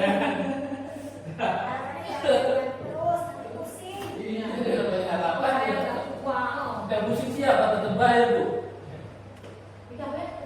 Harapan. Jangan harapan untuk Pak Menteri, harapan setelah belajar begini. Oh, kitanya ya. Iya, ke diri sendiri, harapan diri sendiri untuk bisa nggak sih nih mengimplementasikan PR. Harapannya apa?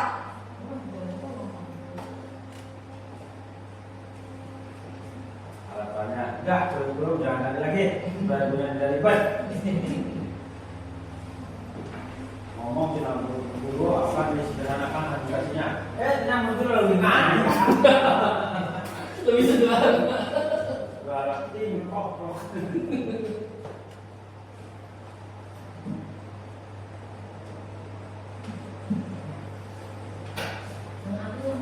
Ayo, Sekarang ayo, ditempel.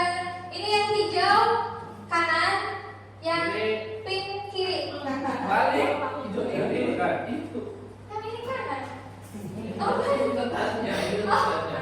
Itu kan ini di sebelah kanan. Mana yang kanan? Kanan sebelah Ini. ini. Oh, ini kanan. Oke. Ini oke. Hijau. harapan naikkan gaji guru. Setuju, setuju. Kiri, hijau. Semua dikasihnya ini gini, ini semua. Ini. Ini masa. Ayo sih, hijau. Aku harus bangun terlalu banyak jadi sama jangan sampai. Harapan. Iya, setelah belajar PN apa mau diimplementasikan apa? Setelah selesai, Brina, gini aja. Setelah selesai PM, saya maunya pulang.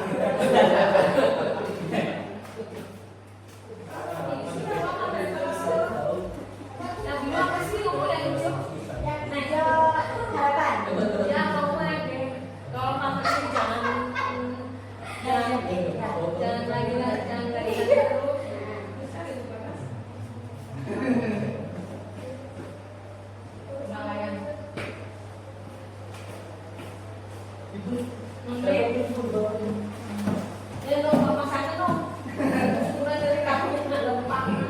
Ya, jadi baju foto dong.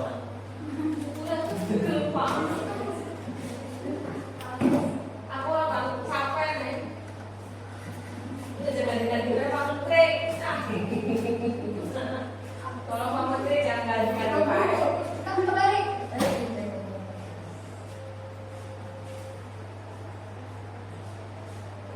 Oke, sekalian sudah menyampaikan pendapatnya. Iya. Benar. Siapa Pak yang?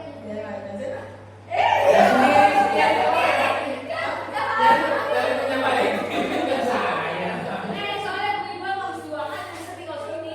Gimana? Kira-kira harapan. Yang saya khawatirkan dalam penerapan pembelajaran, anak membutuhkan media dan bahan yang susah untuk dicari barangkali seperti itu. Ya. Ini masih kelas 1 ya, masih Iya, kecil ya. iya, seperti itu. Kemudian harapannya setelah menggunakan PM ini, anak semakin semangat belajar dan pengalaman yang diberikan di sekolah itu akan menjadikan anak lebih antusias. Gitu. Halo, tepuk tangan. Tahu.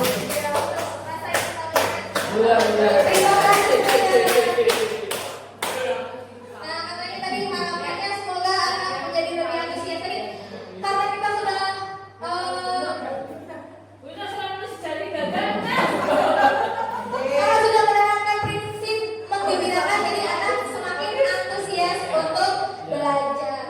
Ustaz nih kita belum dengar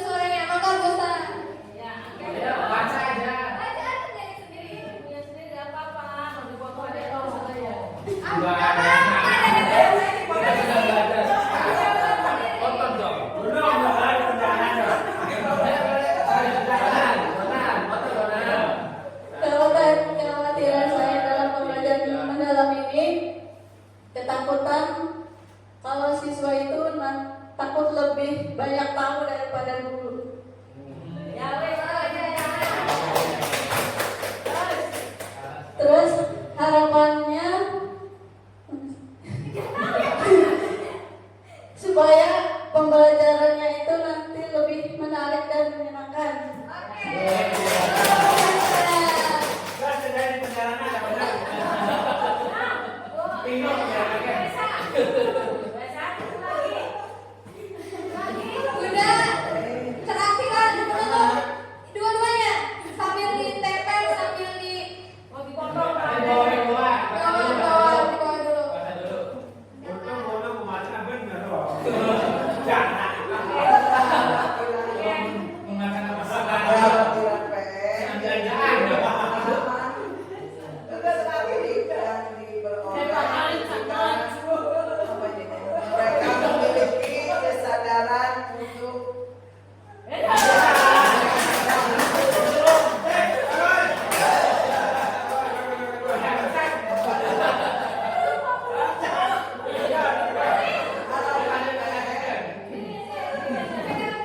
harapan PM melaksanakan pembelajaran PM. Kita harapkan pengalaman pembelajaran kita harus memahami pembelajaran, mengadaptasikan dan harus bisa menerapkannya. Ya.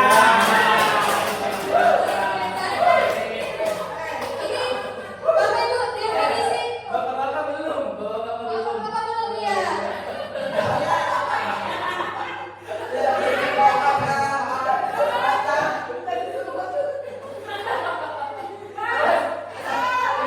Ini tadi dulu bisa sampai asal.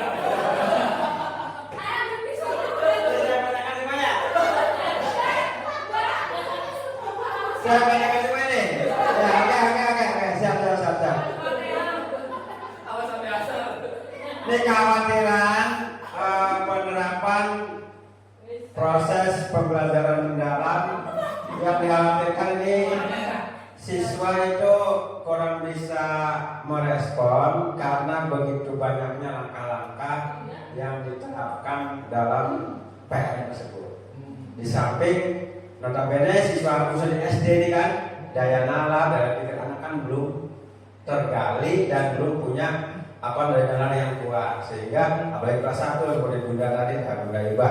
Jadi dengan menerapkan seperti itu banyaknya langkah harus apa ya, saya kira untuk di tingkat SD itu kekhawatiran seperti itu.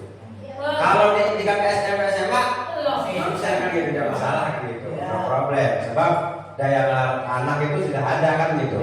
Contoh kita memunculkan bahasa pemantik ya, itu yang kadang-kadang ya di boro-boro di kelas 1, ya di kelas 5 kita memunculkan bahasa pemantik gitu ya. Untuk itu kadang-kadang anak nah iya pertanyaan pemantik itu kadang yang sisi baik kan gitu ya. Nah itu seperti itu kekhawatirannya.